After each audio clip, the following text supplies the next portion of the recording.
And it's just the old self dying, and now all this new stuff is going to come in, and this is a wonderful, happy card.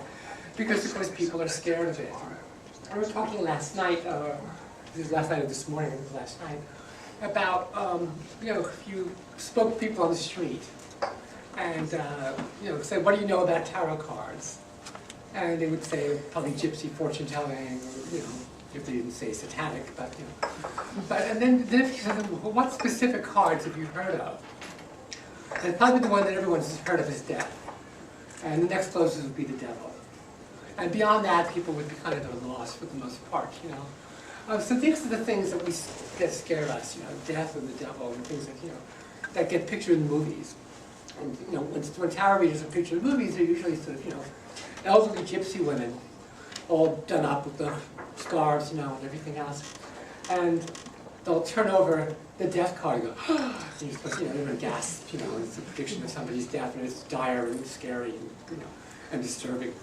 And that's the image, of course, that people have of the tarot. So as a result, tarot readers, try to sort of soften the idea of death, and, they'll often say, well, this doesn't mean someone dying. I do this too. I have someone who doesn't know tarot very well has come for a reading, and they're not used to the card. If the card of death comes up, it's important to immediately say, this does not particularly mean that someone's going to die, because that would be a scary thought, So when I was doing my book Tarot Wisdom, actually before that I was doing a series of classes called Tarot Intensive. And part of that was I used Paul Uson's book, Mystical Origins of the Tarot, because he gave these wonderful lists of the early meanings given by the major figures. Beginning in 1750, which was a man named Pratesi discovered this, I can't remember if it was a set of cards with writings on them, or a manuscript which had words for each of the cards. And then carrying through to Wait being the last one. And so I looked up, what do these people say death means? This is transition, death of the old self, new possibilities. They all said death, death, death, death, death. They were pretty clear. It means somebody's going to die, no question about it, So, because I've been exploring, that, what is the tarot, how do we deal with this? But then also, what teachings are contained in the tarot for us about death? What can we learn about death from the tarot? On several different ways. And one of those ways, which I'll do in a moment, is to take the card of death seriously, as being when somebody dies. In which case, there are 8 cards that come after it. So we say, okay, so those 8 cards perhaps map out what happens after you die, which I think is a fascinating way to look at it. So that's one way to look at it. And another way is to look at, and then to look at the cards before it. So how do you lead up to death, and what do we get? What is the tarot's teaching about the process of dying, the release of death, and then the subsequent experiences of the soul after death, and what can it tell us about that? So we'll be looking at that in a moment. And then to look at the minor arcana, and the minor arcana looking at death as well. And then also, how do we deal in readings when death actually is involved? And so for that, I'll start with there and talk about an experience I had recently.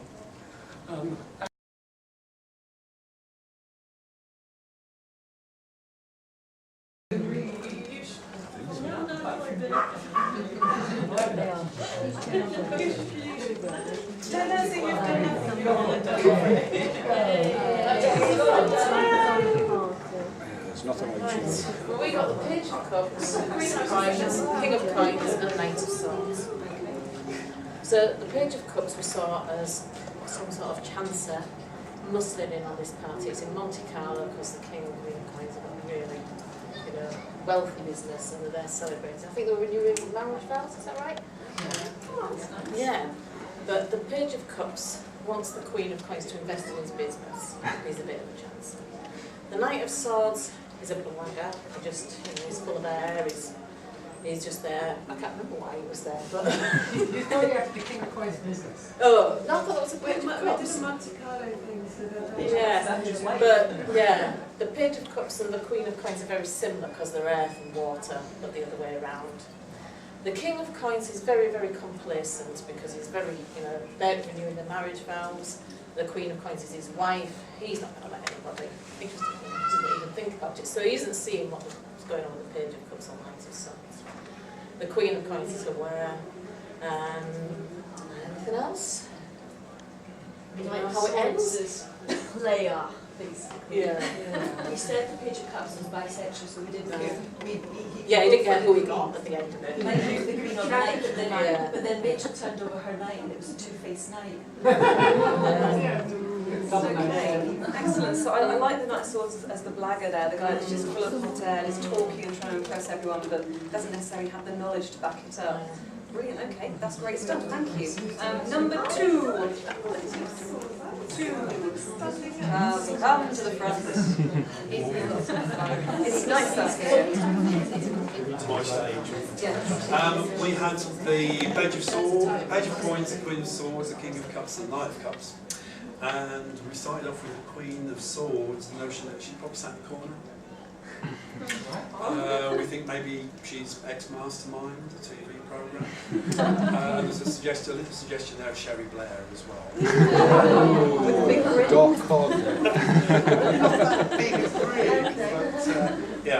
The Knight of Cups we felt would be out socialising. He's having a great time. It's cool for him, and he's probably looking at the Queen of Swords in the corner and thinking, possibility there. He's having a drink, he's having a sing, he's having a dance, he's having a job. We saw the King of Cups as kind of sat there, maybe it's his birthday, rich, old court, expecting everyone to come to him, self-made, Dragon's Den. So it's kind of a businessy feel to it. And the Page of Coins is possibly the bartender. Or somebody watching football on TV. And also the waiter with the disc. And what's the last bit? Scratching the discs. DJ. DJ. Excellent, thank you. Number 3. Am I doing it? I'm going to take the card. Alright. Right, correct me if I get this wrong. Right, we use these. Oh, 10% discount. Okay. So, what fantastic, because immediately, I don't know, can you even see that? Put the white paper behind. Do what? Oh, white paper. Oh, okay. Oh. You practical people. Can you see? So it immediately conjured up a kind of family at a party. So we had this idea of, like a christening or a family get-together, but they're always the worst parties. And you've got the King of Swords not looking very happy at all, really. It's like he doesn't really want to be there. He doesn't want to get involved. Meanwhile, the youthful energies, the Knights of the Page, they're running riot. So you've got this really dysfunctional sort of family. The kids are going nuts, full of energy in different ways. But one looks a bit sort of like daddy's girl, and the other one looks like a bit like mummy's boy, because the kids are in opposite directions as well. And you've got the mother who looks not quite out of it, but she's getting there on the Chardonnay, you know. It's like the kids are going nuts. He's not happy. Queen of Cups is looking at Queen of Cups, yeah, the Queen of Cups. He's not happy, and she's just saying, "Oh, let them get on." You know, so it's not going awfully well. It's awfully well. So, did I want to miss, guys? We said, didn't we, that there were all those nightmare families. You go to a pub or somewhere for a meal, and the kids are running around everywhere, like with no sort of supervision, and the parents are just bickering amongst themselves, paying attention to them at all. It's like wife swap, isn't it? I just was in the see that. It's just great. And as soon as we put these cards together, it just was like, well, that's it. It was by the way, it was lunar, because we went completely off our intuitions.